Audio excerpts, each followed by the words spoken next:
Richard Findiquian. Jean-Pierre Elkabbach, bonjour. Bonjour. Vous êtes journaliste, ancien président de France Télévisions et ancien patron d'Europe 1. Après 60 ans d'une carrière marquée par les plus grandes interviews des plus grandes personnalités politiques et de la plupart des grands dirigeants internationaux, vous publiez aujourd'hui Les Rives de la mémoire chez Bouquin, ouvrage dans lequel vous revenez à travers nombre d'anecdotes sur la politique française et internationale, vous qui avez toujours été fasciné par le pouvoir. L'homme politique que vous aurez le plus fréquenté, c'est François Mitterrand. Vous dites même qu'à la fin, il était devenu comme votre père.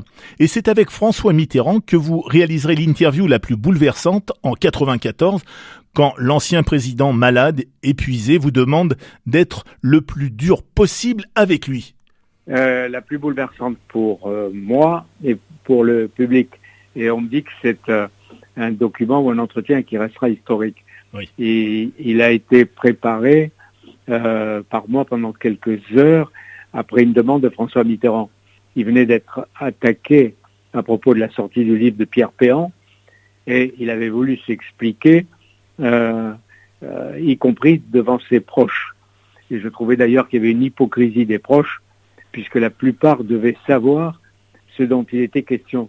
Et il faisait semblant de s'en aller ou de s'en éloigner. Il trouvait là un prétexte. Bon, en tout cas, j'ai fait cette interview et à sa demande, vraiment, encore plus durement que ce que je l'aurais fait moi-même, mais il m'y a encouragé parce qu'il voulait répondre à toutes les questions. Et il était vraiment touché. Il était pâle et il y avait presque le visage mortuaire de Mitterrand qui apparaissait. Il venait de se faire opérer pour la deuxième fois et les Français ne l'avaient pas vu pendant plusieurs mois et donc ils l'ont vu apparaître. Ils ont été assez affolés de voir ce qu'était le président de la République à ce moment-là. Voilà. Mais avant, je me demandais si j'allais faire l'interview, s'il était en état. Pendant, je me demandais s'il allait arrêter et renoncer à la suite de l'entretien.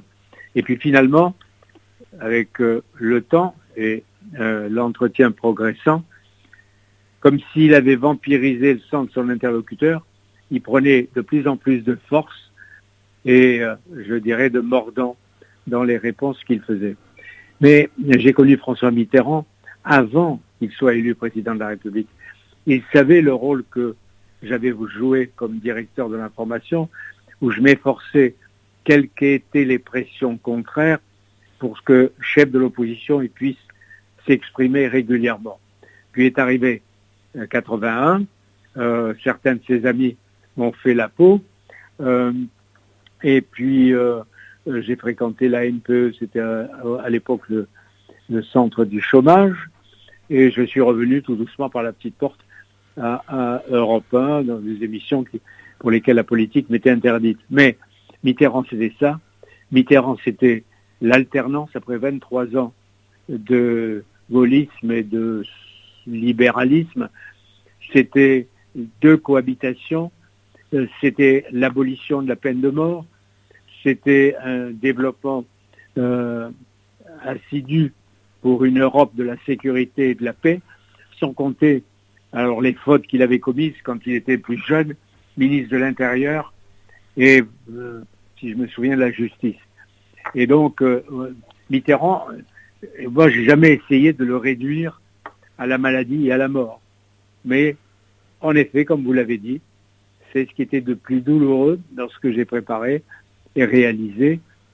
Et j'ai du mal même à revoir l'entretien. Il me bouleverse toujours. Alors dans ce livre, vous racontez votre parcours durant votre jeunesse dans les rues d'Oran, en Algérie, de la carte de presse de votre père pour François, sur laquelle vous mettrez votre photo pour assister à certains événements, votre premier reportage à Radio Alger, vos débuts sur Paris Inter, et puis vous n'oubliez pas les nombreuses fois où vous avez été viré de l'ORTF, mais aussi d'Antenne 2, Jean-Pierre Elkabbach. J'ai été vidé 4 fois. Ouais. Je peux dire que je suis le recordman des licenciements. S'il y avait une médaille d'or, peut-être que j'aurais eu la médaille d'or. J'étais vidé par, à l'époque, du général de Gaulle, par Valéry Giscard d'Estaing, par François Mitterrand, par Chirac Juppé. Et puis je m'arrête en route. Alors pour quelqu'un dont on dit qu'il aime le pouvoir, disons que le pouvoir, il m'aime pas beaucoup. J'ajoute que ce que les gens ne savent pas, c'est que je m'intéresse presque autant à ceux qui n'ont pas le pouvoir ou qui l'ont perdu, oui. Et qui sont complètement abandonnés. Je dis quand les lumières s'éteignent, qui descendent de la scène, tous ceux qui sont allés leur lécher les babouches, se sauvent pour aller s'agenouiller devant le prochain président. Et moi, je suis pas comme ça. Donc, c'est un ensemble. Et puis, quand on dit le pouvoir, c'est pas pour moi m'installer avec le cigare que je ne fume pas dans les palais de la République ou pour gagner plus d'argent. C'est pour savoir comment, en tant que citoyen, je vois les décisions se préparer, les responsables à l'œuvre. Je vois s'ils sont capables de gérer ça, je n'en doute pas. Souvent, ils ont sous la Ve République des premiers ministres qui sont chargés de ça. Mais en même temps, s'ils sont assez visionnaires, s'ils ont des ruptures avec les modes du moment et qui savent nous dire, et je pourrais prendre des exemples, qui savent nous dire voilà où nous allons, et qu'ils soient français ou étrangers. J'aime beaucoup Sadat qui sait rompre avec le climat ambiant. Il a déclenché une guerre, il a perdu. Et lui lance l'envie d'aller parler devant les Israéliens à la Knesset, avec le chancelier Willy Brandt qui rapproche les deux Allemagnes, oui. Avec Mandela, avec Gorbatchev, il y en a tellement, avec naturellement au début le général de Gaulle. Et oui, vous revenez sur tous les grands de ce monde que vous avez interviewés, vous le citiez, Anouar El Sadat, jusqu'à Vladimir Poutine, de Charles de Gaulle à François Mitterrand. Vous racontez ce que vous avez appris à leur contact et vous avez cette phrase « S'ils sont là, c'est qu'ils l'ont mérité, aucun n'a usurpé son pouvoir ». C'est ce que je pense. D'abord, ce sont les Français qui les ont élus et ce sont des gens qui, soit depuis qu'ils étaient tout petits, pensaient qu'ils méritaient d'arriver à l'Élysée, Valéry Giscard d'Estaing, ceux qui sont saisis d'opportunités comme Nicolas Sarkozy, mais avec une ténacité probablement depuis l'adolescence ou peut-être même l'enfance, François Hollande et Emmanuel Macron qui à un moment donné a saisi les possibilités d'aller vers l'Élysée quand il n'y avait plus de partis de gauche, il n'y avait plus de partis de droite. C'est-à-dire que les deux partis de gouvernement s'étaient écroulés. Et puis il y avait les autres. Et quelquefois, je les ai connus avant même, peut-être, pour certains d'entre eux qui pensent qu'ils pouvaient aller à l'Élysée. Et moi, je les voyais. Au début, je me disais qu'ils avaient de l'étoffe. Ils pouvaient arriver. Mais je n'avais jamais imaginé, pour certains d'entre eux, qu'ils arrivent jusqu'à l'Élysée. Oui, je pense que c'était des gens de qualité, de caractère, et que s'ils sont arrivés à l'Élysée, ils n'ont jamais volé le pouvoir. Maintenant, il se passe ce qui se passe toujours. Ils promettent, et au moment de réaliser, ils découvrent que le corps social français est divisé, comme dit l'autre arche-pélisé, et qu'à ce moment-là, la moindre des réformes provoque un tollé et l'addition de toutes les oppositions, et qu'il est difficile d'avancer vers la réforme. Et c'est pour ça que j'apprécie plus que tout ceux qui ont le courage, au risque de perdre une partie de leur pouvoir, de transgresser les courants ou les avantages acquis ou les habitudes de leurs concitoyens. Vous voyez, j'ai dit De Gaulle, mais je peux dire, quand je vois par exemple le voyage de Emmanuel Macron aux États-Unis, il y a des sujets qui vont intéresser personne, certes, et auxquels il a consacré ses premières heures. Mais moi, c'est à ça que je vais le juger. C'est les accords sur l'espace. Parce que les prochaines guerres, elles auront lieu sous les mers ou dans l'espace. Et l'espace, il peut y avoir un nouvel âge d'or avec des satellites d'observation, de communication qui facilitent notre vie, etc. Où il peut y avoir la guerre en haut entre satellites. Et là, s'il y a une coopération franche de la France avec les États-Unis, première puissance mondiale pour l'espace, après il y a les Russes et les Chinois, eh bien je suis fier. Si il accélère les recherches sur les profondeurs marines, si il développe l'intelligence artificielle, je me dis, là, il est dans l'avenir. Puis après, il pourra parler de sujets plus proches. Ou si encore, avec l'Américain, il décide une initiative. Si avec avec Joe Biden, il décide à moyen terme de lancer une initiative pour des pourparlers et éventuellement des négociations entre l'Ukraine et la Russie sous protection, sous le couvert ou des Nations Unies ou de différents pays pour garantir la qualité des négociations, la vérité des négociations, leur chance d'application, et en même temps pour sortir d'une situation tragique où il y a des morts ukrainiens, des morts russes, des innocents de part et d'autre, des civils, des gens violés et des gens qui sont en train de mourir dans le froid et l'obscurité. Au lieu d'envoyer des armes, à un moment donné, il faut envoyer des armes et en même temps des diplomates. Oui, alors justement, parmi toutes vos célèbres interviews, il y a celle de Vladimir Poutine au lendemain de l'annexion de la Crimée en 2014. Si la volonté du chef du Kremlin de mener une politique de grande Russie expansionniste était palpable, vous affirmez ne pas reconnaître aujourd'hui le Poutine de 2014. Vous dites c'est un massacreur en ajoutant mais pour autant il n'est pas fou. Bien sûr qu'il n'est pas fou. Il est beaucoup plus méthodique qu'on le croit. Il n'est pas impossible qu'il y ait autour de lui des fous et que des gens qui ont envie de lui prendre le pouvoir soient encore plus nationalistes et eux plus fous parce qu'ils utiliseraient peut-être des armes plus dangereuses. Mais il n'a pas dit dans la conversation avec moi qu'il voulait la grande Russie, il a dit le contraire. Mais il a dit si, seul casus belli, si on met les missiles de l'OTAN en Ukraine, nous ne l'accepterons pas. Et puis, depuis des années, les sommets de l'État le savaient, les chefs d'État, les diplomaties, les chancelleries savaient qu'ils ne voulaient pas de l'OTAN en Ukraine, parce qu'ils ne voulaient pas risquer d'être encerclés.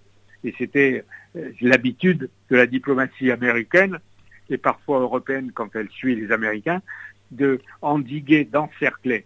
Bon, ils ne voulaient pas. Mais entre-temps, ça c'était 2014, 8 ans après, il passe à l'offensive, il annexe un territoire, il laisse ses armées, d'ailleurs affaiblies, violer ou tuer des civils, et je dis c'est pas le même, ou alors c'est le même qui, sous la pression de tel ou tel, s'est mis à sortir de ses frontières. Voilà, il n'est pas fou, parce que, comme disent les stratèges militaires, les vrais, pas seulement qui passent leur temps sur les plateaux de télévision ou de radio, les vrais disent que s'il avait été fou, il aurait déjà bombardé Kiev, Lviv ou Lvov, il aurait bombardé Kharkiv plus directement. Il y a des villes qu'il aurait rasées, mais il se garde bien de le faire, même si lui a l'illusion de récupérer toute l'Ukraine, et si l'Ukraine a l'illusion de récupérer la Crimée et de rester dans l'ensemble du territoire qu'elle a.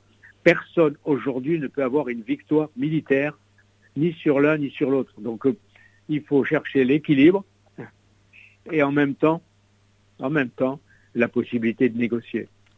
Alors Jean-Pierre Elkabbach, c'est dans la politique française que vous aurez été le plus actif. Au cours de votre carrière, vous interviewerez 6 présidents de la Ve République. À chaque fois, vous constaterez le même scénario. Quand ils sont élus, les courtisans s'approchent et veulent participer à la victoire. Mais dès que les premières mesures impopulaires et les critiques arrivent, ils commencent tous à s'éloigner.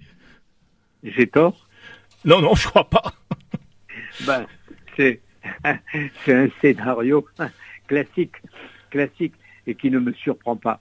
Et par exemple, dès aujourd'hui, comme le président Macron, en fonction de ce qui a été décidé, ne fera pas un 3e mandat, vous voyez l'état de gens qui se lèchent les babines en disant cette fois-ci, ça va être moi. Et il vient d'arriver, au lieu de nous traiter les grands sujets que chacun aura à trouver, c'est-à-dire aujourd'hui l'inflation, surtout le problème de l'énergie, le problème de la sécurité, le problème des migrants, ils essaient de savoir qui va être président du petit parti qui a même pas 100 000 adhérents et qui, à partir de là, va vouloir prendre le pouvoir dans tout le pays. Les autres d'extrême gauche qui se disputent entre eux et qui vont finir par s'éloigner les uns des autres. Le Rassemblement national, qui d'ailleurs est plus malin que d'autres pendant cette période et qui a une stratégie plus dangereuse pour certains et qui sont en train de progresser. Je veux dire, il faudrait traiter les grands sujets alors que pour beaucoup, la succession, c'est leur obsession, la succession de Emmanuel Macron. Et vous savez, dans l'interview ou l'entretien que j'ai eu avec le président Macron, je lui ai cité la phrase de François Mitterrand qui me disait à moi, la République, c'est pas une monarchie et il n'y a pas de dynastie de Mitterrand, de qui que ce soit. Et il avait ajouté, d'ailleurs, le mot de lui, qu'il se débrouille chacun devant l'électeur. C'est l'électeur qui tranche et qui décide et personne ne passe le pouvoir à tel ou tel de ses dauphins. Et Emmanuel Macron dit, je suis tout à fait d'accord avec le président. Mais vous voyez ce qu'est la politique française. Les grands sujets, j'aimerais bien que parfois il y ait des accords de plusieurs sur les grands sujets, que quels que soient les successeurs en 2027-28, ils trouveront face à eux le problème de la migration beaucoup plus grave parce qu'il y aura les conséquences du réchauffement climatique. Ils retrouveront les problèmes de l'énergie. Est-ce qu'il y a assez de nucléaire et de renouvelables? Est-ce que, vous voyez, ces sujets pour lesquels il devrait y avoir des consensus. Mais on se dispute sur des petites querelles de rien du tout. Jean-Pierre Elkabbach, vous dites « C'est toute une vie que je raconte, les gens que j'ai connus, en ajoutant une dimension géopolitique. » Et vous précisez « Ce livre n'est pas mon testament, mais je veux laisser une trace. » C'est aussi ce que veulent faire les hommes politiques que vous avez côtoyés durant votre carrière, laisser une trace. Moi, je raconte surtout ce que j'ai vu et vécu. Les gens dont j'étais proche, je veux dire aussi des anonymes, aussi des gens modestes, qu'on ne connaît pas ou qu'on ne cite pas, mais des écrivains.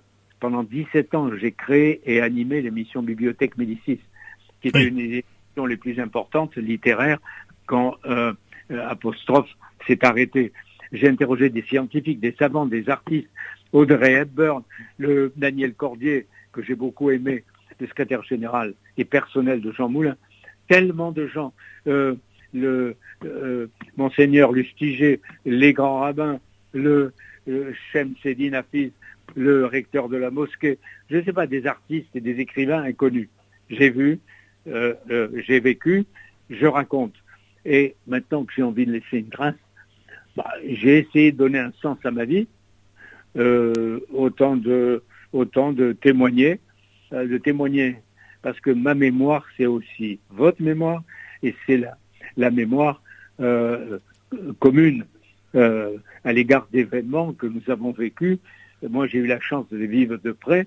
Je les raconte en me disant que ça peut être un témoignage de ce que j'ai été, ce que je suis, ce que j'ai fait, mais qui peut servir aussi, peut-être, ici ou là, pour les historiens de demain. Et je dirais que, si je dois faire une conclusion, je dirais que jamais l'enfant d'Oran que je suis n'avait même imaginé qu'un jour il rencontrerait autant de gens, il découvrirait autant de gens et de sujets, il mettrait dans le débat public tellement d'hommes et de femmes. Jamais je l'aurais imaginé, et avoir eu cette chance, et avoir cette chance de vivre, encore une fois, un destin qui au départ n'était pas prévu ou prévisible. Vous savez, j'aime citer la phrase de François Mauriac que j'ai mis en exergue du livre et qui résume peut-être bien ce que j'ai été, ce que je suis. Mauriac dit: ce qui me frappe plutôt quand je considère ma vie, c'est la disproportion entre les moyens dont je disposais au départ et ce que j'ai obtenu. Le gain me paraît énorme si je considère la mise d'Oran à Paris avec la place. Et j'ajoute, toujours en citant Mauriac, c'est pas de moi, mais ça peut-être me ressembler, je ne me plais pas à moi-même. Je ne me déteste pas non plus. J'ai été aimé, j'ai été haï. Plus aimé que haï, plus haï qu'aimé, qui le sait? Peut-être vous le savez. Je rappelle le titre de votre ouvrage, Les rives de la mémoire, publié chez Bouquin, le récit passionnant d'un parcours aux confins du journalisme et du pouvoir. Mille merci Jean-Pierre Elkabbach. Mais merci à vous, merci de m'avoir reçu. À très bientôt. Maintenant, voici la question jeu RCF Cultura Aubagne, Cinéma Le Prado. Avec quel président de la Ve République Jean-Pierre Elkabbach réalisera la plus bouleversante de ses interviews? Je répète la question, et je vois Monsieur Banegas se gratter la tête. Avec quel président de la Ve République Jean-Pierre Elkabbach réalisera la plus bouleversante de ses interviews? Des cartes cadeaux culturelles et des places de cinéma avec le cinéma Le Prado sont à gagner pour les premières bonnes réponses au 04 91 50 82 33 04 91 50 82 33. Richard Findiquian.